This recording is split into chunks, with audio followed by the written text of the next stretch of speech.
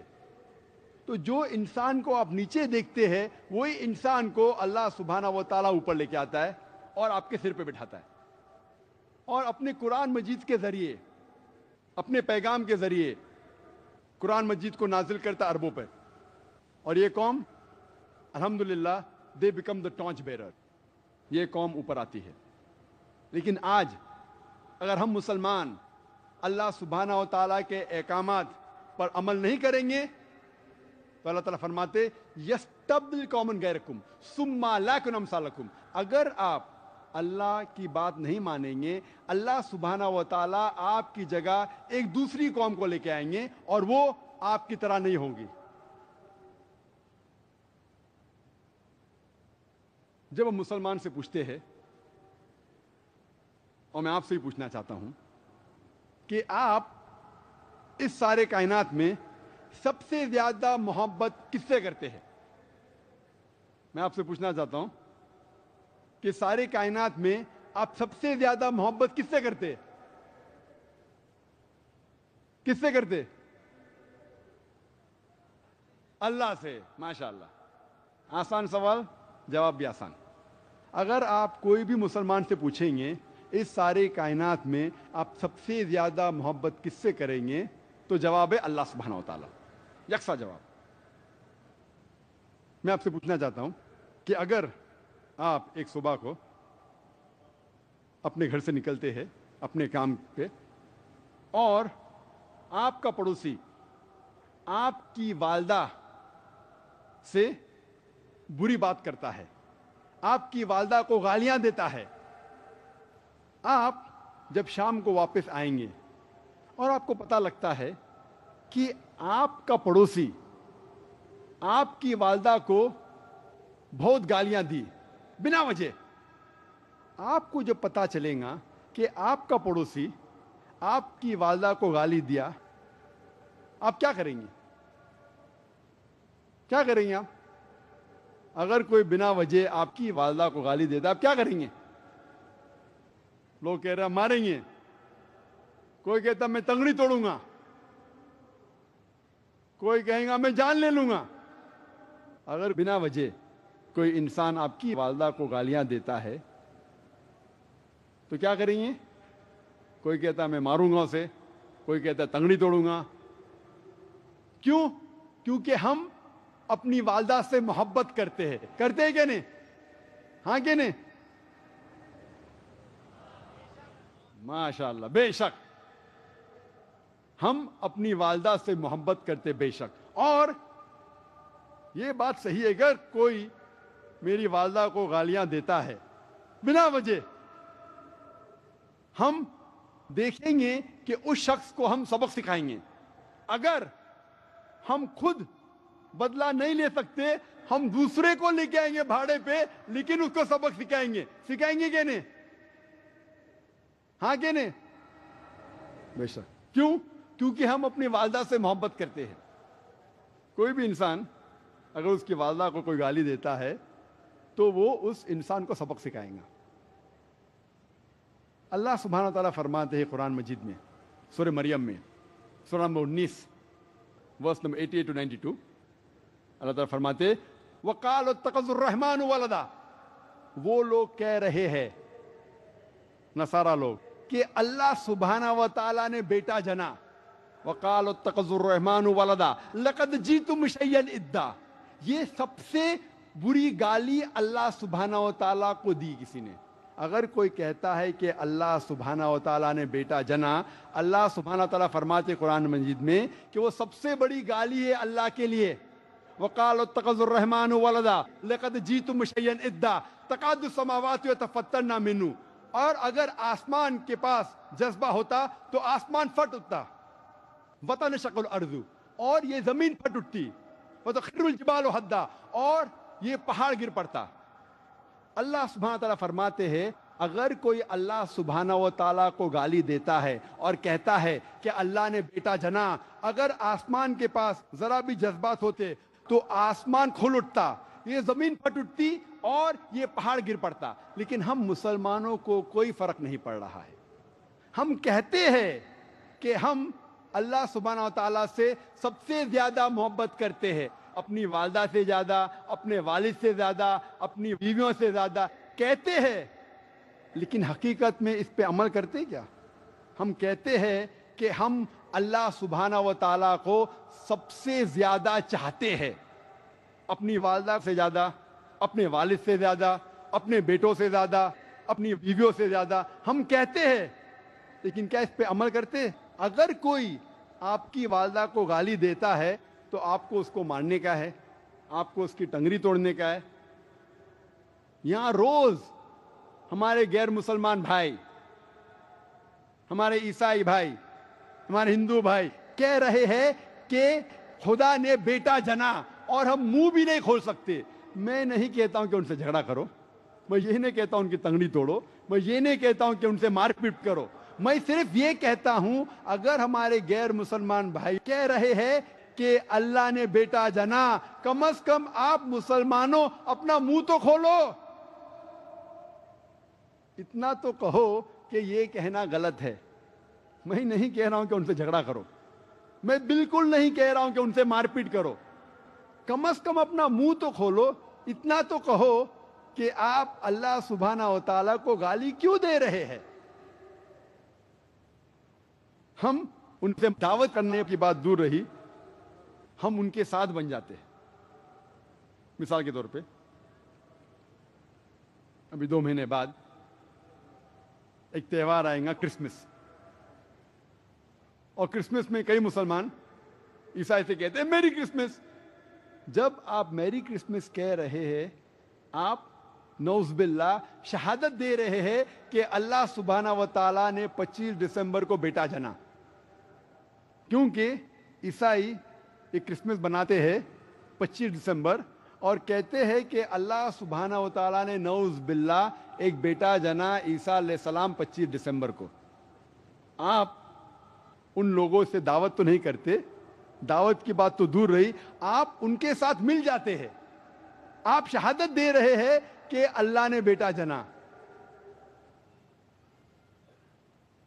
دعوت دینا بہت آسان ہے. میں یہ نہیں کہہ رہا ہوں کہ ان سے جھگڑا کرو, آپ ان کی کتابیں پڑھیے اور ان کی کتابوں کے ذریعے آپ ان کے ساتھ دعوت کرو. ہم مسلمان, دعوت ہمارا فرض ہے, ہم اس فرض کو بھول چکے ہیں. ہمارا فرض ہے کہ ہم اسلام کا پیغام غیروں تک پہنچائے. آج کی جو حالات ہے, غیر مسلمان جو اسلام کے خلاف بات کر رہے ہیں, کافی حد تک اس کے ذمہ دار ہم بھی ہیں, کیونکہ ہم اللہ سبحانہ و تعالیٰ کا پیغام, اسلام کا پیغام, قرآن مجید کا پیغام غیروں تک نہیں پہنچاتے ہیں. اللہ تعالیٰ فرماتے ہیں قرآن مجید میں, سورہ بقرہ میں, سورہ نمبر 2 آیت نمبر 111 میں, وَقَالُوا لَن يَدْخُلُوا الْجَنَّةَ إِلَّا مَنْ كَانَ هُودًا أَوْ نَصَارَىٰ. وہ لوگ کہہ رہے ہیں, یہود اور نصارہ, کہ آپ مسلمان آپ جنت میں کبھی بھی نہیں جائیں گے, چاہے آپ کتنے بھی اچھے اعمال کرو, چاہے آپ نماز پڑھو, چاہے روزہ رکھو, چاہے زکوٰۃ دو, چاہے آپ کے ماتھے پہ نماز کا داغ ہو, آپ لوگ کبھی بھی جنت میں نہیں جائیں گے جب تک آپ یہود یا نصارہ نہ بنیں. اللہ تعالیٰ فرماتے تلک امانیہم, یہ ان کی بکواس ہے, وین ڈیزائرز. کل کہو ہاتھ برہانکم, آپ اپنا برہان پیش کرو, ان کو تم صادقین, اگر آپ سچے ہیں. اور اگر اللہ تعالیٰ فرماتے ہیں کہ اگر کوئی بھی ڈینگیں مارتا ہے, بڑی بڑی باتیں کہتا ہے, تو ان سے کہو قل ہاتھ برہانکم ان کو تم صادقین, آپ اپنا ثبوت پیش کرو اگر آپ سچے ہو. اور یہ عیسائی اپنا ثبوت, اپنا برہان بائبل کو پیش کرتے ہیں اور کہتے ہیں my Bible says this, my Bible says that, my Bible says this, my Bible says that. میری بائبل یہ چیز کہتی ہے, میری بائبل یہ چیز کہتی ہے, میری بائبل یہ کہتی ہے, میری بائبل وہ کہتی ہے. ہمیں کیا کرنا چاہیے؟ کیا بائبل کو پوری چاٹ لینا چاہیے؟ اگر کوئی بھی اپنا برہان پیش کرتا ہے تو ہمیں اس برہان کی تحقیق کرنا چاہیے. اگر کوئی شناختی کارڈ آپ کو دکھاتا ہے، کوئی آئیڈینٹی کارڈ دکھاتا ہے، تو we have to verify the identity card. ہمیں دیکھنا چاہیے کہ شناختی کارڈ صحیح ہے کہ نہیں.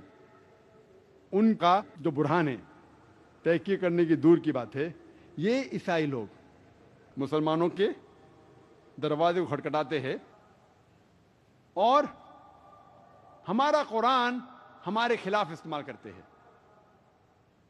ساری دنیا میں، ہندوستان میں بھی اور خصوصاً پونا میں کئی کرسچن ادارے ہیں، کئی کرسچن مشنری ہے جو مسلمانوں کے گھر کو کھٹکھٹاتے ہیں اور ہمارا برہان ہمارے خلاف استعمال کرتے ہیں. وہ مسلمان سے پوچھتے ہیں کہ آپ کے قرآن میں نہیں لکھا ہے کہ بائبل اللہ کا کلام ہے؟ اور اکثر ہم مسلمان کہیں یہاں لکھا ہے، تو آپ بائبل پہ عمل کیوں نہیں کرتے؟ ہمارے پاس کوئی جواب نہیں. پھر وہ سوال پوچھتے ہیں، قرآن مجید میں محمد صلی اللہ علیہ وسلم کا نام کتنے بار قرآن مجید میں آتا ہے؟ اگر آپ کو پتا ہے تو آپ کہیں گے محمد صلی اللہ علیہ وسلم کا نام قرآن مجید میں 5 بار آتا ہے. 4 بار محمد صلی اللہ علیہ وسلم اور 1 بار احمد.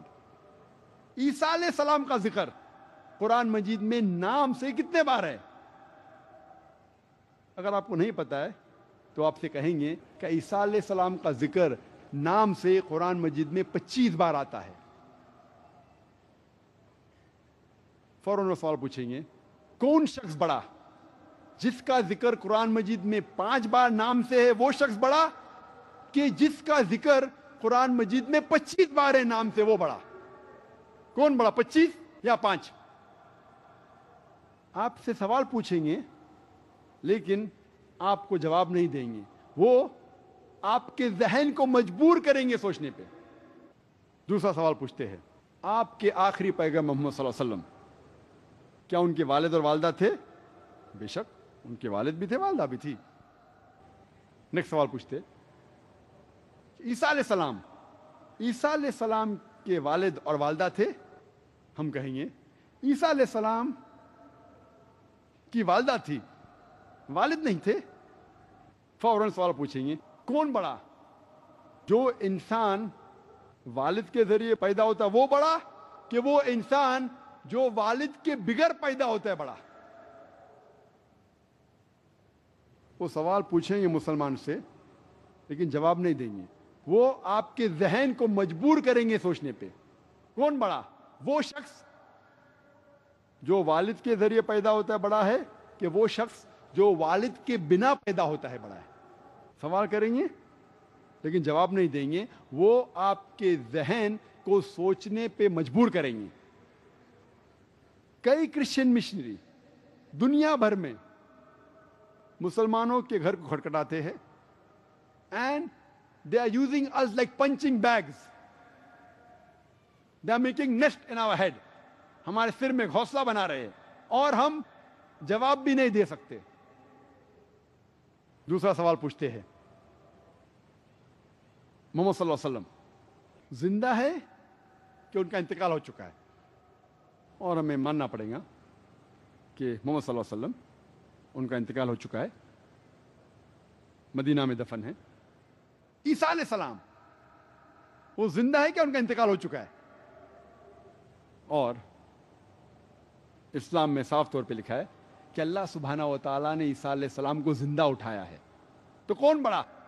وہ پیغمبر جو زندہ ہے بڑا ہے کہ وہ پیغمبر جو مر چکا ہے بڑا ہے؟ آپ سے سوال کرتے ہیں لیکن سوال کا جواب نہیں دیتے. آپ کے ذہن کو مجبور کرتے سوچنے پہ. ہمارا برہان، ہمارا قرآن ہمارے خلاف استعمال کر رہے ہیں. دوسرا سوال پوچھتے ہیں، محمد صلی اللہ علیہ وسلم نے کوئی بھی معجزے کیے ہیں؟ ہم کہیں گے ہاں بے شک بہت سے معجزے کیے. انہوں نے کبھی بھی مردوں میں جان ڈالی؟ اور میں ماننا پڑے گا کہ قرآن شریف کی کوئی بھی آیت نہیں ہے، کوئی بھی صحیح حدیث میں نہیں لکھا ہے کہ محمد صلی اللہ علیہ وسلم نے مردے میں جان ڈالی. ان کا اگلا سوال، عیسیٰ علیہ السلام نے مردے میں جان ڈالی؟ اور میں ماننا پڑے گا قرآن مجید میں صاف طور پہ لکھا ہوا ہے بِإِذْنِ اللہ. عیسیٰ علیہ السلام نے کہا اٹھو اللہ کے نام سے. عیسیٰ علیہ السلام نے مردوں میں جان ڈالی. تو کون بڑا؟ جو مردوں میں جان ڈال سکتا وہ بڑا کہ جو مردوں میں جان نہیں ڈال سکتا بڑا؟ سوال کرتے ہیں، آپ کے ذہن کو مجبور کرتے سوچنے پہ، اور اب مسلمان جواب بھی نہیں دے سکتے۔ یہ سارے سوالات کے جوابات اگر آپ قرآن مجید کو ترجمے کے ساتھ پڑھیں گے، یہ سارے سوالات کے جوابات ہیں۔ لیکن افسوس کی بات ہے کہ اکثر مسلمان قرآن مجید کو سمجھ کے نہیں پڑھتے۔ اگر ہم سمجھ کے پڑھیں گے، ان سارے سوالات کے جوابات دیے گئے ہیں۔ اللہ تعالیٰ فرماتے سورہ بقرہ میں، سورہ نمبر 2 آیت نمبر 120 میں، وَلَن تَرْضَىٰ عَنْكَ الْيَهُودُ وَلَا النَّصَارَىٰ حَتَّىٰ تَتَّبِعَ مِلَّتَهُمْ، کہ یہ لوگ یہود و نصارہ خوش نہیں ہوں گے تب تک جب تک آپ یہود نصارہ نہ بنیں۔ اور غیر مسلمانوں میں دعوت دینا بہت آسان ہے۔ اللہ تعالیٰ فرماتے سورہ ال عمران میں، سورہ نمبر 3 آیت نمبر 64 میں، کل یا اہل کتاب، کہو اہل کتاب سے، تعالوا الی کلمۃ سواء بین بینکم، آؤ ہم اس بات کی طرف جو آپ اور ہم میں یکساں ہے۔ سب سے پہلی بات، اللہ نعبد الا اللہ، کہ ہم صرف ایک خدا، ایک اللہ سبحانہ و تعالیٰ کی عبادت کرے۔ اللہ نعبد الا اللہ ولا نشرک بہ شیئا، کہ ہم اللہ کے ساتھ کسی اور کو شریک نہ کرے۔ ولا نشرک بہ شیئا ولا یتخذ بعضنا بعضا اربابا من دون اللہ، اور ہم آپس میں کسی اور کو معبود نہ بنائیں۔ ولا یتخذ بعضنا بعضا اربابا من دون اللہ فان تولوا فقولوا اشہدوا بأننا مسلمون، اور اگر وہ آپ کی بات نہیں مانتے تو آپ شہادت دو کہ ہم مسلمان ہیں۔ یہ آیت میرے نظریے میں قرآن مجید کی دعوتی میدان میں سب سے اہم آیت ہے۔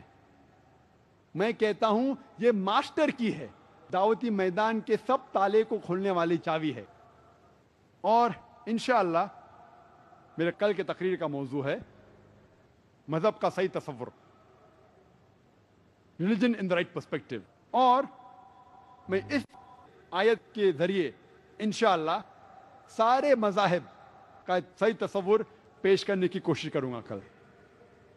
اور کل کی تقریر آپ کہہ سکتے کہ اس تقریر کا پارٹ 2 ہے، کس طریقے سے آپ غیر مسلمانوں کو ان کی کتاب کے ذریعے آپ یہ ثابت کر سکتے کہ خدا ایک ہے۔ لیکن اکثر ہم مسلمان دعوتی میدان سے دور بھاگتے ہیں، اور ہم مسلمان کے پاس بہت سے ایکسکیوزز ہیں، اکثر جب میں مسلمانوں سے کہتا ہوں کہ آپ غیر مسلمانوں سے دعوت کیوں نہیں کرتے، تو وہ کہتا ہے کہ میرے پاس علم کی کمی ہے، انشاءاللہ جس دن میں عالم بن جاؤں گا تو اس دن انشاءاللہ میں دعوت کرنا شروع کروں گا۔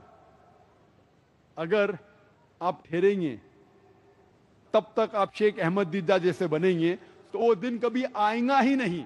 اگر آپ ٹھہریں گے کہ میں ماہر بنوں گا، ایک بڑا عالم بنوں گا اسلام اور دیگر مذاہب کے موضوع پہ، شیخ دیدہ جیسا بنوں گا اور پھر میں دعوت کے میدان میں آؤں گا، وہ وقت کبھی بھی نہیں آئے گا۔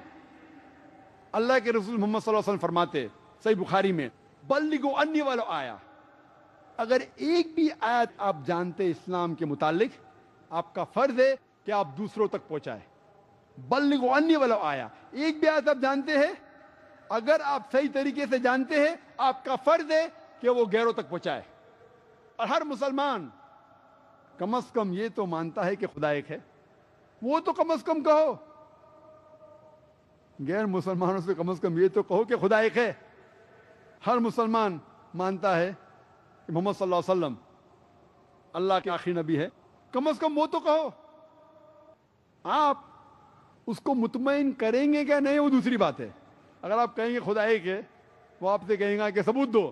اگر نہیں پتا، آج کا دور ہے سائنس اینڈ ٹیکنالوجی کا، کتنی کتابیں لکھی گئی ہے اس موضوع پہ، کئی آڈیو کیسٹ ہے، کئی ویڈیو کیسٹ ہے، کئی ڈیویڈیاں ہیں۔ اور میں نے بھی ایک تقریر کی ہے خدا کا تصور دیگر مذاہب میں۔ اگر آپ اس کو پڑھیں گے اور اس کا حوالہ دیں گے غیر مسلمان کو، انشاءاللہ اسے ماننا ہی پڑے گا کہ خدا ایک ہے۔ آپ جب گھر پہ آ کے ہوم ورک کریں گے، آپ ایک سوال کے جواب کے ماہر ہے، پھر کہو کہ آپ محمد صلی اللہ علیہ وسلم میں کیوں نہیں مانتے، تو وہ کہیں گا کیوں ماننا چاہیے مجھے؟ آپ کو جواب نہیں پتا، گھر پہ آ کے ہوم ورک کیجیے۔ میں نے ایک تقریر کی ہے، محمد صلی اللہ علیہ وسلم کا ذکر دیگر مذاہب کی کتابوں میں، اور ثابت کیا ہے ہندو مذہب کی کتاب میں، عیسائی مذہب کی کتاب میں، یہود مذہب کی کتاب میں، پارسی مذہب کی کتاب میں، بدھ مذہب کی کتاب میں، اکثر مذہب کی کتابوں میں محمد صلی اللہ علیہ وسلم کا ذکر ہے، محمد صلی اللہ علیہ وسلم کی پیشن گوئی ہے۔ آپ پڑھو کتاب کو، تقریر کو دیکھو، اور آپ غیر مسلمان سے دعوت کر سکتے ہیں، آسان ہے۔ پھر کہو کہ آپ صلاح کیوں نہیں پڑھتے، وہ پوچھیں گا کیوں مجھے پڑھنا چاہیے، نہیں جواب پتا، آ کے ہوم ورک کیجیے۔ میں نے تقریر کی ہے صلاح دا پروگرامنگ ٹوورڈ رائچسنس۔ اس طریقے سے آپ جب شروع کریں گے، انشاءاللہ آپ کو اور علم حاصل ہوگا اور آپ سوال کے جواب دے سکیں گے۔ اللہ کے رسول فرماتے بلغوا انی ولو آیا، propagate even if you know one verse۔ اگر ایک بھی آیت آپ جانتے ہیں اسلام کے متعلق، آپ کا فرض ہے کہ وہ غیروں تک پہنچائے۔ کئی مسلمان مجھ سے کہتے ہیں کہ ذاکر، بہت سے مسلمان صحیح راستے پہ نہیں ہیں، ہم پہلے مسلمان کو پکا مسلمان بنائیں گے اور اس کے بعد ہم غیر مسلمانوں کو دعوت دیں گے۔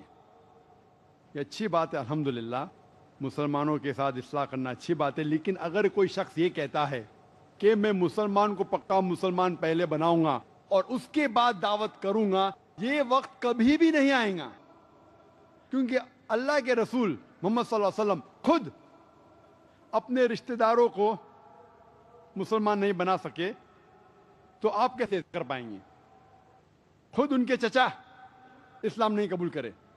اور صحیح بخاری کی حدیث ہے کہ مدینہ میں اللہ کے رسول فرماتے ہیں کہ مدینہ میں کئی مسلمان تھے جو فرض صلاح کے لیے مسجد میں نہیں آتے تھے، جمعہ صلاح کے لیے، اور اللہ کے رسول فرماتے کہ میں چاہتا ہوں کہ ان کے گھر میں آگ لگا دوں۔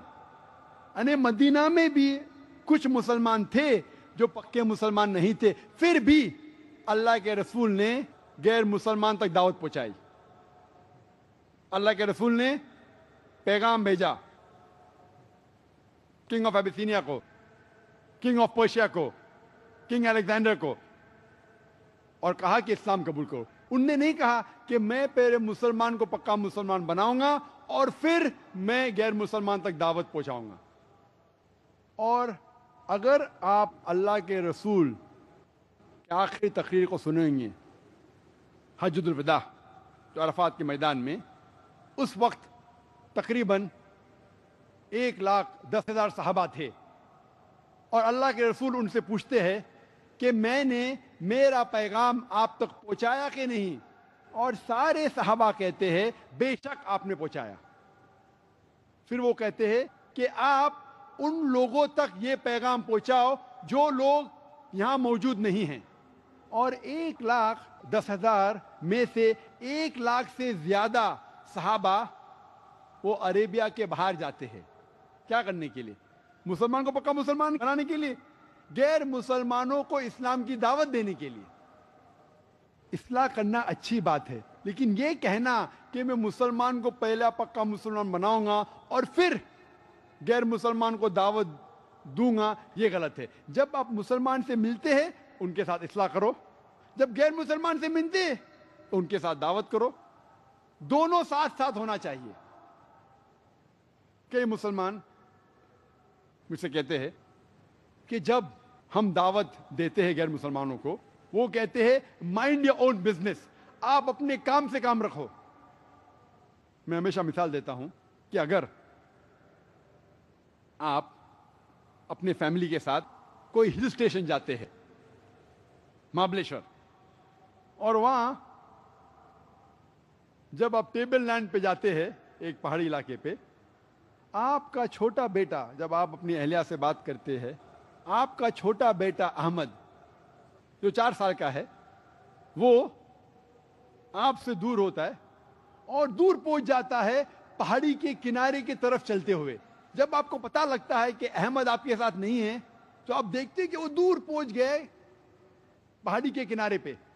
آپ چلانے جاتے ہیں احمد سنبھالو آپ گر جائیں گے، لیکن آپ کی آواز نہیں پہنچتی ہے. اس پہاڑ کے کنارے پہ ایک انسان اپنے ہاتھ پہ ہاتھ باندھے ہوئے نظارے دیکھ رہا ہے. آپ کہنا چاہتے بھائی صاحب میرے بیٹے کو بچاؤ، آپ کی آواز نہیں پہنچ سکتی، لیکن آپ دیکھتے ہیں کہ وہ انسان آپ کے بیٹے کو کنارے کے نزدیک آتے ہوئے دیکھتا ہے، آپ کے بیٹے کی طرف دیکھتے ہوئے مسکراتا ہے اور پھر سے نظارے دیکھنے میں مشغول ہو جاتا ہے. کچھ دیر بعد آپ کا بیٹا اور ایک قدم لیتا ہے اور پہاڑی سے گر پڑتا ہے. میں آپ سے پوچھنا چاہتا ہوں کہ آپ اس شخص کو دوشی ٹھہرائیں گے کہ نہیں؟ آپ کہیں گے آپ نے میرے بیٹے کو کیوں نہیں بچایا؟ آپ کے اتنے قریب تھا، آپ کو ایک قدم لینے کی ضرورت بھی نہیں تھی، صرف ہاتھ آگے کرتے تھے اور میرا بیٹا بچ جاتا تھا. لیکن وہ شخص کہیں گا آپ سے I was minding my own business، میں اپنے کام سے کام رکھ رہا تھا. اور دیکھے جاؤ تو وہ صحیح کہہ رہا ہے. اس نے تو آپ کے بیٹے کو دھکا نہیں مارا، اس نے نہیں کہا آپ کے بیٹے سے کہ آپ خود ہی مارو، وہ اپنے کام سے کام رکھ رہا تھا. پھر بھی آپ اس شخص کو دوشی ٹھہرائیں گے کہ نہیں؟ آپ کہیں گے میرا بیٹا تو معصوم تھا، یہ شخص اللہ نے اس کو سمجھ دی، صرف ہاتھ آگے کر لیتا اور میرا بیٹا بچ جاتا. پھر بھی آپ اس شخص کو دوشی ٹھہرائیں گے. اسی طریقے سے اگر کوئی غیر مسلم آپ سے کہتا ہے جب آپ دعوت کر رہے اس سے کہ آپ اپنے کام سے کام رکھو، تو آپ اس کو جواب دینا چاہیے وہی تو میں کر رہا ہوں، میں اپنے کام سے تو کام رکھ رہا ہوں. ہر مسلمان کا فرض ہے کہ وہ غیر مسلمان تک دعوت پہنچائے، تو یہ تو میرا فرض ہے، میں میرے کام سے ہی کام رکھ رہا ہوں، میرا فرض ہے کہ میں آپ تک دعوت پہنچاؤں. اور اگر آپ دعوت نہیں پہنچائیں گے، آخرت کے دن پہ یہ غیر مسلم یا آپ کا غریبان پکڑیں گے، کہیں گے کہ اللہ نے ان کو تو ہدایت دی، ان نے لیکن ہم تک دعوت نہیں پہنچائی. اس وقت آپ کیا جواب دیں گے؟ اگر آپ کا پڑوسی مشرک ہے اور آپ نے اپنے پڑوسی تک دعوت نہیں پہنچائی اور اس کا انتقال ہو جائے گا، آخرت میں اللہ ان سے پوچھے گا کہ آپ نے اسلام کیوں نہیں قبول کرا، تو ان کو بھیجیں گے جہنم میں. آپ سے پوچھیں گے کہ آپ نے اپنے پڑوسی کو دعوت دی کہ نہیں، اور اگر آپ کہیں گے نہیں تو آپ بھی اس کو فالو کریں گے. ہر مسلمان کا فرض ہے کہ وہ غیر مسلمان تک اسلام کی دعوت پہنچائے. اور اللہ تعالیٰ فرماتے ہیں سورہ العصر میں، سورہ نمبر 103 آیت نمبر 1 سے 3، والعصر ان الانسان لفی خسر الا الذین آمنوا وعملوا الصالحات وتواصوا بالحق وتواصوا بالصبر. اللہ تعالیٰ قسم کھا رہے ہیں وقت کی، والعصر، عصر کی قسم کھاتے ہیں کہ آدمی خسارے میں ہیں. والعصر ان الانسان لفی خسر الا الذین آمنوا، صرف وہ لوگ خسارے میں نہیں ہیں جو لوگ 4 چیز پہ عمل کرتے. والعصر ان الانسان لفی خسر الا الذین آمنوا، جس کے پاس ایمان ہے، وعمل الصالحات، جو اچھے اعمال کرتا ہے، وتواصوا بالحق وتواصوا بالصبر، اور جو لوگ حق کی طرف بلاتے ہیں، دعوت دیتے ہیں، اور جو لوگوں کو صبر کی طرف بلاتے ہیں. اگر کوئی بھی انسان کو جنت جانا ہے، اس کو نجات پانے کے لیے 4 چیزیں ضروری ہے: ایمان، عمل صالحات، وتواصوا بالحق، دعوت دینا، اور وتواصوا بالصبر، لوگوں کو صبر کی طرف بلانا. اگر ان 4 چیزوں میں سے ایک بھی چیز مسنگ ہے، ایک بھی چیز کے اوپر عمل آپ نہیں کریں گے، تو عام طور پہ سورہ العصر کے حساب سے آپ جنت میں نہیں جائیں گے. صرف دعوت دینا کافی نہیں، آپ کے پاس ایمان ہونا چاہیے، عمل صالحات ہونا چاہیے, دعوت بھی دینا چاہیے اور لوگوں کو صبر کی طرف بلانا چاہیے. اگر آپ نماز پڑھتے ہیں, زکوٰۃ دیتے ہیں, حج پہ گئے ہیں, لیکن دعوت نہیں کریں گے تو آپ جنت میں نہیں جائیں گے. چاروں چیز ضروری ہے, ایمان, عمل صالحات, دعوت دینا اور لوگوں کو صبر کی طرف بلانا.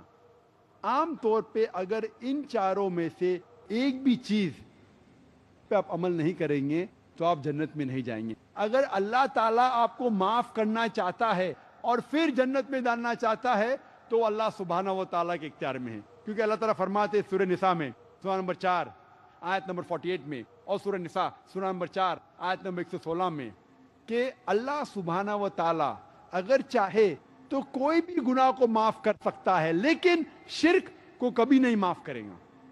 کیونکہ جس انسان نے شرک کیا اس نے سب سے بڑا گناہ کیا.